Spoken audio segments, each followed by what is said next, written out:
Hallelujah. जय मसीह की आप सभी को।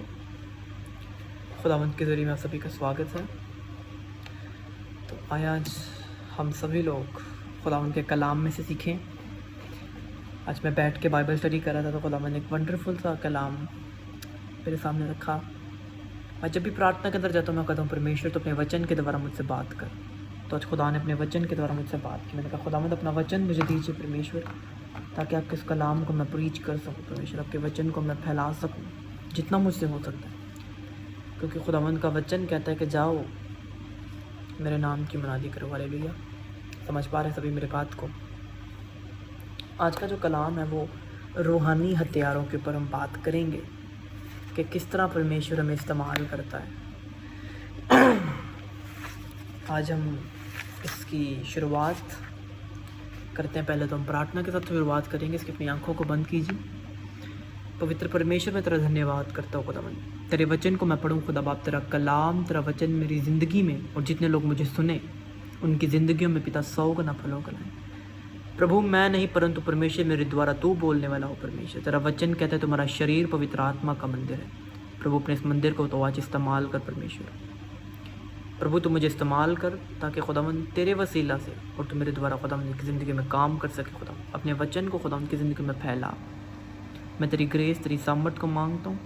तेरा धन्यवाद करता हूँ तेरी हर एक बरकत के लिए प्रभु यीशु के सामर्थ्य नाम में। आमीन आमीन आमीन। ओके, तो आज हम लोग इसकी शुरुआत करेंगे निर्गमन की पुस्तक से।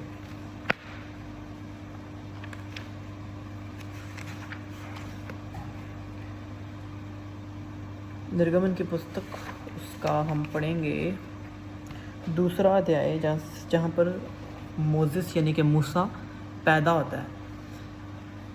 तो पैदा जब होता है तो उसके पैदा होने से पहले मतलब एक राजा हुक्म देता है कि जितने भी लड़के पैदा हों उन्हें उसी वक्त मरवा दिया जाए और जितनी लड़कियां पैदा हों उन्हें रख लिया जाए।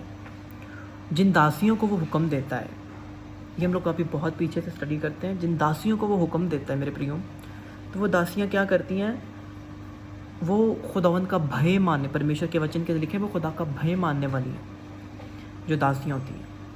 तो वो भले कि एक सीधा रास्ता है चर्च का, तो वो उलट होकर जाती हैं जाके, ताकि जब तक वो जाएं डिलीवरी जोन सी होती है वो हो चुकी हो। तो इस बात को लेकर मतलब कि वो किसने, डिवाइन हेल्पर खुदावंत हमें मुहैया करता है। डिवाइन हेल्पर जो है वो हमारा प्रभु हमें देता है हर एक चीज़ के लिए। हमें उस खुदावंत को बोलने की ज़रूरत है। जब मूसा पैदा हुआ तो वो झरने, वो एक नदी के पास जो है उनको ले जाया गया। आप सभी लोगों ने स्क्रिप्चर पढ़ा होगा, आप लोग जानते होंगे इस बात को अच्छी तरह। तो राजकुमारी जो थी, जो राजा की बेटी थी, वैसे आम तौर पर जितनी भी राजकुमारियाँ होती हैं उनके लिए अपना एक पैलेस के अंदर ही एक स्विमिंग पूल बहुत बड़ा बनाया गया होता है। लेकिन प्रभु की ओर से वो उस दिन क्या करती है, उस नदी के अंदर नहाने के लिए जाती है।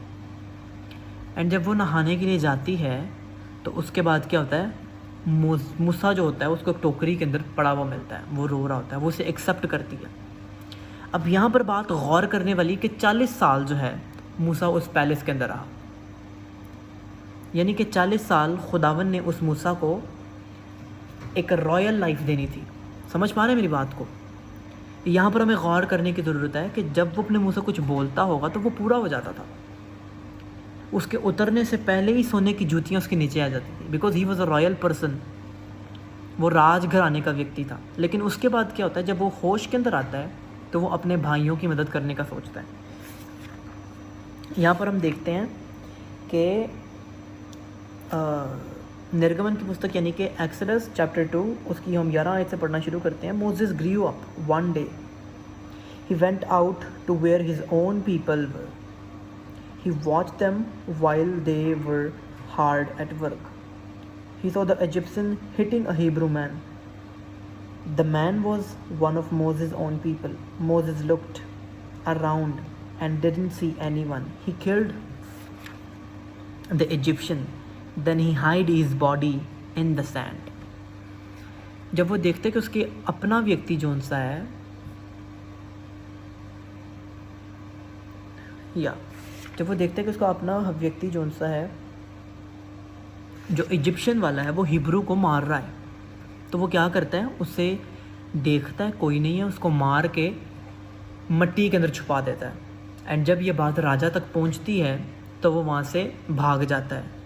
वो कहाँ जाता है फिर हम देखते हैं, उसकी हम निर्गमन उसकी 15 आयत से पढ़ना शुरू करते हैं। When Pharaoh heard about what had happened, he tried to kill Moses, but Moses escaped from Pharaoh and went to live in Midian. There he sat down by a well. A priest of Midian had 7 daughters. They came to fill the stone tubs with water. They wanted to give water to their father's flock. मैं इसको पूरा नहीं पढ़ूँगा क्योंकि हमें और भी बहुत ज़्यादा स्टडी करनी है। तो इसके अंदर क्या होता है कि जब मूसा वहाँ से भाग जाता है तो वहाँ पर वो मिदियान के शहर में आ जाता है। वहाँ पर वो उस व्यक्ति के घर रहता है, उस प्रीस्ट के घर रहता है, और उनमें से ही एक की बेटी, उसकी जो सी बेटी होती है उसके साथ वो विवाह यानी कि शादी कर लेता है। यहाँ पर खुदावंद का गहरा मकसद उसके लिए था कि 40 साल खुदावंद ने उसे एक रॉयल लाइफ देनी थी। उसके बाद जो 40 साल थे वो उसकी प्रिपरेशन के साल थे। समझ पा रहे हैं मेरी बात को आप सभी लोग? डिवाइन हेल्पर्स खुदावंद आपको तब देता है, जिस तरह के 2 दाइयों को खुदावंद ने डिवाइन हेल्पर बनाया, राजा की बेटी को उसने डिवाइन हेल्पर बनाया। लेकिन जब मोसेस ने यानी कि मूसा ने इस बात को समझ लिया कि ना बल से ना शक्ति से परंतु आत्मा से सब कुछ संभव है मेरे प्रियो, जब ये वचन उसके जहन में आया तो वो वहाँ से भागा। जब उसने बल से काम करने की कोशिश की, उसने अपनी ताकत से काम करने की कोशिश की, तो मेरे प्रियो क्या हुआ, उसने मार दिया एक व्यक्ति को, क्योंकि वो गुस्से वाला था, क्योंकि वो एक राजघराने में था। उसके बोलने से पहले सब उसके पास आ जाता था। लेकिन जब मूसा ने अपने बल से काम करने की कोशिश की, यहाँ पर जब उसने अपने बल को इस्तेमाल करने की कोशिश की कि वो इब्रानी लोग एक हिब्रू पर्सन की हेल्प करेंगे, तो क्या हुआ, जब उसने अपने बल को इस्तेमाल करने की कोशिश की तो गड़बड़ हो गई। लेकिन मेरे अजीज़ों, जब उसे बात याद आई कि ना बल से ना शक्ति से परंतु आत्मा से सब कुछ संभव है, तो वो भागा वहाँ से। एंड 40 साल उसकी प्रिपरेशन के साल थे। 40 साल राजघराने में रहा, 40 साल उसने बकरियों को चराया। समझ पा रहे मेरी बात को? क्योंकि खुदावंद उसको बताना चाहता था कि बकरियां खुद नहीं चर सकती, उन्हें कोई चराने वाला होना चाहिए, क्योंकि खुदावंद ने उसे भी चरवाहा बनाया था। इस तरह अगर हम दाऊद की स्टोरी को देखते हैं, अगर हम दाऊद के स्क्रिप्चर को पढ़ते हैं, तो मेरे प्रियो, सैमुअल जब गया येसी के घराने में, यानी कि इंग्लिश के उसका नाम जीसी लिखा हुआ है, जब उसके घर के अंदर गया तो उसके बड़े बेटे थे जिसको उसने खिला पिला के जवान किया था। उसने अपने सारे बेटे उसके सामने रख दिए कि ये इनमें से एक को तुम मसा कर। लेकिन खुदावंद की ओर से वादा है कि इनमें से कोई भी नहीं है। फिर खुदावंद ने उसे कहा कि तू पूछ कि क्या तेरा और भी कोई बेटा है। तो उसने पूछा, उसने बड़ा थका हार के बोला होगा कि हाँ, एक मेरा बेटा है, वो बकरियां चराता है। बिकॉज कि उसके फादर को एक्सपेक्टेड नहीं था कि उसको खुदावंद ने राजा बनाना है। मेरे प्रियो, अगर खुदावंद का आपकी लाइफ के अंदर कोई अच्छा प्लान है तो उससे पहले वो आपको आजमाइशों से गुजारेगा। उससे पहले आपको आजमाइशों से गुजरना पड़ेगा। अगर आप चाहते हैं कि आप तनावर बने, अगर आप चाहते हैं कि आप ब्लेस किए जाएं, तो ब्लेसिंग से पहले आपको एक चीज़ होती है। अगर हम सोने को, खरा सोना जौन सा होता है, लेकिन जितना खरा सोना तो उतना ही उसको तपाया जाता है। कितने लोग अंडरस्टैंड करें मेरी बात को? उतना ही उस सोने को तपाया जाता है, उसके बाद वो उतना ही खरा निकलता है। इसी तरह अगर आप भी चाहते हैं कि आपको खरा बनना है, आपको चमकदार बनना है, तो उसके लिए हमें पहले आजमाइशों से भी गुजरना पड़ेगा। आज बहुत से लोग हैं जो कि आजमाइशों से नहीं गुजरना चाहते। वो खुदावंद के कलाम को पढ़ते हैं, वो कहते हैं कि खुदावंद तू मुझे ब्लेस कर दे, बरकत दे दे, लेकिन वो नहीं चाहते कि उनकी लाइफ के अंदर कोई भी आजमाइश आए। मेरे प्रियो, आजमाइशें कभी कभार खुदावंद की ओर से भी होती हैं। समझ पा रहे मेरी बात को? आजमाइशें कभी कभार आती हैं। अगर हम उसकी स्टोरी के अंदर देखते हैं तो पहले राजा का दिल जो था वो नरम था उनके लिए। समझ पा रहे मेरी बात को आप लोग? पहले राजा का दिल नरम था, परंतु बाद में क्या हुआ, खुदावंद की ओर से उसका दिल सख्त हो गया। खुदावंद ने उसका दिल सख्त कर दिया, क्योंकि पहले जो इजराइली थे वो अपने कंफर्ट जोन के अंदर थे कि नहीं, राजा हमारे लिए बैटल कर रहा है, हम जो मांगते हैं वो हमें देता है। वो उस जगह से निकलना नहीं चाहते, क्योंकि खुदावंद का प्लान कोई और था उनके लिए, पर वो निकलना नहीं चाहते। तो खुदावंद ने उनके कंफर्ट जोन को पहले ख़त्म किया। पहले खुदावंद ने आजमाइशें उनके बीच में भेजी। क्यों? क्योंकि खुदावंद उनके घमंड को तोड़ना चाहता था। खुदावंद ने उनके लिए कोई दूसरी जगह डिसाइड की थी, लेकिन वो किसी और जगह पर थे। खुदावंद नहीं चाहता था कि वो उस जगह पर रहें, खुदावंद चाहता था कि वो मूव ऑन करें। खुदावंद ने उनके लिए एक दूसरी कंट्री रखी हुई थी, इसलिए खुदावंद ने उस राजा के मन को, उसके दिल को सख्त कर दिया। हो सकता है कि आज आपके लिए भी कईयों के दिल सख्त हों। हो सकता है कि आज आप भी आजमाइशों के अंदर हों। खुदावंद से पूछें कि खुदावंद यदि ये आजमाइशें तेरी ओर से, तो खुदावंद तो हमें बल प्रदान कर, तो हमें बल दे, तो हमें ताकत दे। क्योंकि अगर हमें सोने की तरह खराब बनना है तो हमें उसके लिए पहले तपना पड़ेगा, उसके लिए पहले हमें समझना पड़ेगा। मेरे प्रियो, अगर हमें आज तैयार होना है, अगर हमें आज बनना है कुछ, तो हो सकता है कि हमें आजमाइशों से भी गुजरना पड़े। हो सकता है हमें अपने बुरे वक़्त से भी होकर गुजरना पड़े। लेकिन मेरे प्रियो, खुदावंद के वादे सच्चे हैं। यदि खुदावंद के प्लान्स हैं हमें ब्लेस करने के, तो वो ब्लेस यकीनन करता है। हर एक जन को वो ब्लेस करता है। ज़रूरी है कि हम उसके प्लान्स को समझें, हम उसके प्लान्स पर काम करें। जब हम परमेश्वर के प्लान्स पर काम करते हैं तो खुदा हमें ब्लेस करता है। मेरे प्रियो, इजराइलियों ने क्या किया कि जब वो लोग रास्ते के अंदर थे तो उन्होंने कुड़कुड़ाना शुरू कर दिया, खुदावंद का नाशुक्री करना शुरू कर दी।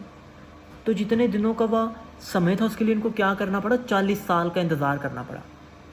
आज एक इंसान राइट ट्रैक पर जा रहा है, गड़बड़ी हो जाती है उससे, फिर वो पीछे आ जाता है, फिर वो राइट चलता है, फिर वो पीछे आ जाता है। परमेश्वर के जोन के अंदर ऐसा होता है मेरे प्रियो। आप जितना समझते हैं कि ब्लेसिंग आपसे उतनी दूर है, उतना ही क्लोज आपसे ब्लेसिंग होती है। ये आज मैं आपको एक बहुत अच्छी बात बता रहा हूँ कि जब भी आपको कभी लगे कि ब्लेसिंग्स आपसे दूर हैं, तो आप ये समझ लीजिए कि ब्लेसिंग उतना ही आपके नज़दीक है। अगर हमें कुछ बनना है तो उसके लिए हमें पहले यूज़ करना पड़ेगा अपने वचन को जो खुदावंद ने हमें दिया है। खुदा के वचन का इस्तेमाल कीजिए। जब हम परमेश्वर के वचन का इस्तेमाल करते हैं, खुदा के वचन के अंदर लिखा है, खुदा के वचन के अंदर सारी ज्ञान की बातें हमें दी हैं। मेरे प्रियो, ये खुदा का वचन जो है कोई टोटका नहीं है। इसके अंदर वो सारी जीवित बातें लिखी हैं जो कि खुदावंद ने स्वर्ग पे उसके जो वचन थे वही वचन सेम यहाँ पर लिखे हैं। ये कोई टोटका नहीं कि 100 दफ़ा इस ज़बूर को पढ़ लिया, 99 दफ़ा उस वचन को पढ़ लिया तो सब कुछ आपके लिए हो जाएगा। No, it's wrong. ये खुदावंद के वचन की बातें हैं। जब हम इस वचन पर गौर करना शुरू करते हैं तो ये वचन हमें बताता है, ये वचन हमें संवारता है। समझ पा रहे मेरी बात को? और हमें ज़रूरी है कि हम इस वचन पर विश्वास रखें, क्योंकि खुदावंद का कलाम हमें बताता है कि उसने सबसे ज़्यादा आदर अपने इस वचन को बख्शा। जब हम उस कलाम का आदर करते हैं तो मेरे प्रिय, हम खुदावंद का भी आदर करते हैं। अगर हम साउल बादशाह की लाइफ को देखें तो वो रॉन्ग हो गया, वो फेल हो गया। क्यों? क्योंकि उसने खुदावंद के वचन को पीछे छोड़ दिया। समझ पा रहे मेरी बात को?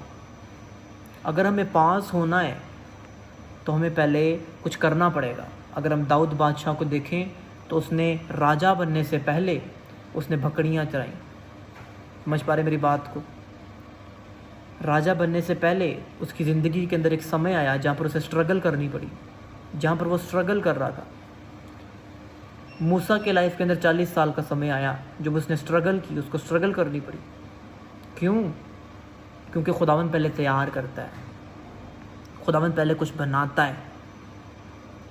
पहले जब तक आप तपेंगे नहीं, जब तक आपको बनाया नहीं जाएगा, आप किस तरह चमक पाएंगे दुनिया के अंदर? अगर आज आपको खड़ा कर दिया जाए एंड आपकी तैयारी कुछ ना हो, आप कुछ भी सामने प्रेजेंट नहीं कर पाएंगे। लेकिन जब एक योद्धा की तैयारी करवाई जाती है ना, जब एक कमांडर की 10 साल की 12 साल की ट्रेनिंग करवाई जाती है, उसके बाद जब वो युद्ध के लिए मैदान में उतरता है तो फिर क्या होता है? वो लोगों को ढेर कर देता है। हालेलुया। वो ढेर कर देता है लोगों को, क्योंकि उसकी तैयारी बताती है कि इसने कितना कुछ किया है। मेरे प्रियो, अगर आप तैयारी कर रहे हैं तो आपकी तैयारी बताएगी कि आप कितने स्ट्रांग हैं। अगर आप तैयारी कर रहे हैं तो आपकी तैयारी बताएगी। अगर आप प्रभु में तैयारी कर रहे हैं तो आपकी तैयारी बताएगी कि आप क्या कुछ कर रहे हैं। समझ पा रहे हैं मेरी बात को? खुदावंद आप सभी को आशीष दे। आज का वचन खुदावंद आपकी ज़िंदगी में 100 गुना फलों का लाए। ये वचन आपकी ज़िंदगी में काम करे, ये वचन आपको बनाए, ये वचन आपको संवारे प्रभु यीशु के नाम में। मेरे प्रियो, खुदावंद का वचन सच्ची बातें हैं। खुदा का कलाम कहता है कि आकाश, आसमान और धरती तो टल जाएंगे, लेकिन मेरे वचन का एक एक बिंदु भी ना टलेगा। समझ पा रहे मेरी बात को? ज़रूरी है हमारे लिए कि हम खुदावंद के वचन पर मेडिटेट करें, हम उसके कलाम को सीखें। उसके कलाम की बातें हम जब रोज़ पढ़ते हैं तो हमें याद हो जाती हैं उसकी बातें, खुदावंद के वचन में क्या क्या लिखा है। जब हम उसके वचन पर मेडिटेट करना शुरू कर देते तो खुदा हमें बचाता है, हमें संवारता है। फिर वो हमें दाऊद बादशाह जैसी बरकत देता है, विजय होने की, विक्ट्री की बरकत। फिर किसी भी मैदान में आप क्यों ना चले जाएं, वो मैदान, वो मैच, वो लड़ाई फिक्स हो जाती है, क्योंकि वहाँ जीत आप ही की रहती है। हालेलुया। खुदा सभी को आशीष दे। अपनी आंखों को बंद करेंगे। प्रभु, मैं प्रार्थना करता हूँ खुदा तेरे सामर्थ्य नाम में पिता, तेरा वचन खुदावन जो आज हमने सुना पिता, हमारी ज़िंदगी में 100 गुना फलों का लाए परमेश्वर, तेरे सामर्थ्य नाम में पिता। तेरा कलाम हमारी ज़िंदगी में बढ़ता रहे प्रभु, तेरा नाम बढ़ता रहे प्रभु। हम घटते जाएं, तेरा आत्मा हमारे अंदर बढ़ता रहे परमेश्वर। अपने मसा से, अपने आनंद, अपनी ग्रेस और अपनी सामर्थ्य से पिता तुम्हें भर, अपनी फेवर से पिता तुम्हें भर। तेरा मसा हमारी ज़िंदगी में काम करता जाए प्रभु यीशु के सामर्थ्य बड़े नाम में मांगते हैं। आमीन आमीन। God bless you all. प्रभु में बढ़ते रहें, मेरी आप सभी के लिए यही सलाह है। वचन को पढ़ें, मेडिटेट करें खुदा के कलाम पर। जो खुदा आपको बताता है वो रिकॉर्ड करें। अगर आपके मन के अंदर आ रहा है कि आप छोटी छोटी वीडियोस बनाएं या कुछ भी करें, यू शुड डू इट। खुदावन के लिए काम करें। जब खुदावन के लिए आप काम करना शुरू होते हैं, खुदावन ब्लेस करते हैं आपको। अगर आप खुदावन के लिए स्टैंड लेंगे, खुदावन आपके लिए स्टैंड लेंगे। God bless you. जय मसीह की।